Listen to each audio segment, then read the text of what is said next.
My name is Christopher Lipp. I'm a PhD student at the University of West of England. I'm working on a project in collaboration with an organization called Oxford Innovation, who is an organization that manages different business incubators and business centers across the UK.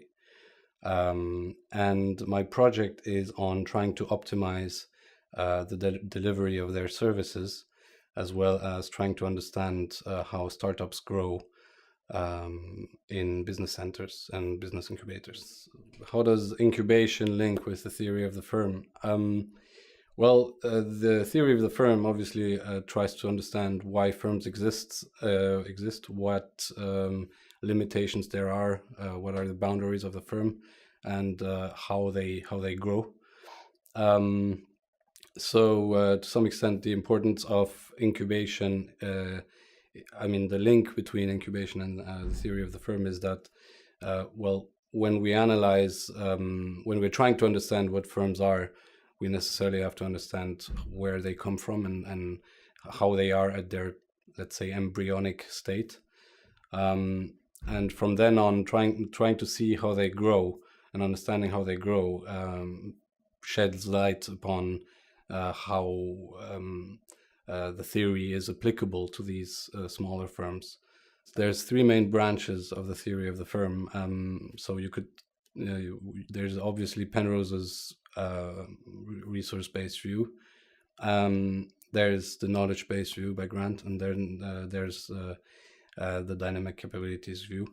And the most of the theory that explains the growth of the firm and how firms go through stages of growth as they evolve is based on Penrose's assumptions and Penrose's theory. So what is interesting about this is that Edith Penrose herself in the 1990s explains that there are a lot of assumptions that she had in the 1950s that are actually proven to be not necessarily true. One of the assumptions that Penrose has is that that managers are working strictly for their shareholders, so they're trying to optimize the profitability of the firm, which is not necessarily true because they are complex individuals with their own aspirations and interests, and they would tend to, in larger firms, they would tend to optimize their own individual financial rewards and returns. So this has to be taken into consideration, the individuals themselves, instead of just seeing them as a sort of mechanical optimization of profit, like a tool of optimization of profit. Well, if you look at incubation, in the UK alone, in 2012, there were around 59 incubators and accelerators. And at the beginning of 2017, there were around 400 of them. So 59 to 400 is obviously a very, very high growth. And yet, if you look at the literature, you realize that there's no consensus about whether or not these incubators or accelerators are optimized for the needs of the firms. So you could imagine that theoretically there's a lot of waste of resources, not only on the supplier side but also on the demand as well. You could imagine that if you are a student going to a school, you would hope that the school is optimized for you and to teach you what is needed. So if you think of the potential that some firms may have, you could think that there might be a waste of their time and resources if they go into an incubator that is an obstacle to their growth instead of supporting their growth. So this is so to some extent my research is adding a small brick into the foundations of understanding how firms grow, especially small high-tech firms, and as a consequence, trying to optimize the resources invested in incubation in general. my research interests are really around uh, knowledge and how to share knowledge, how to support the spread of learning in an organization and across organizations. So, in even before my PhD, I was working on my master's dissertation was on um, organizational learning, not only within small firms but across the firms within uh, the context of incubation as well. Um, and I tend to support the fact that this is essential for the development of high technology. Um, so I would like to focus my future research on this area, uh, supporting the knowledge sharing within organizations and across organizations.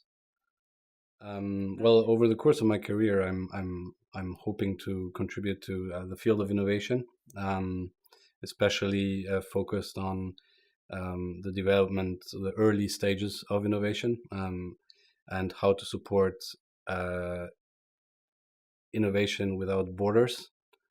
Um, because again, I am a strong supporter of the open innovation theory, which is based on obviously sharing knowledge across organizations. We tend to see firms as specific um, conglomerates of people, but in small organizations evolving as projects within business incubation, it's difficult to see them as such, uh, especially when you have a strong support for the sharing of their information, the support of each other. Um, and open innovation is well is the let's say the idea that if you if you use external and internal sources of information, and if you have flows of information that go inwards and outwards from the firm, you will optimize not only the speed but also the accuracy of the application of the innovation on any market. Innovation is very broad um, as a concept. I mean, it's the most classical definition is the successful implementation of new ideas.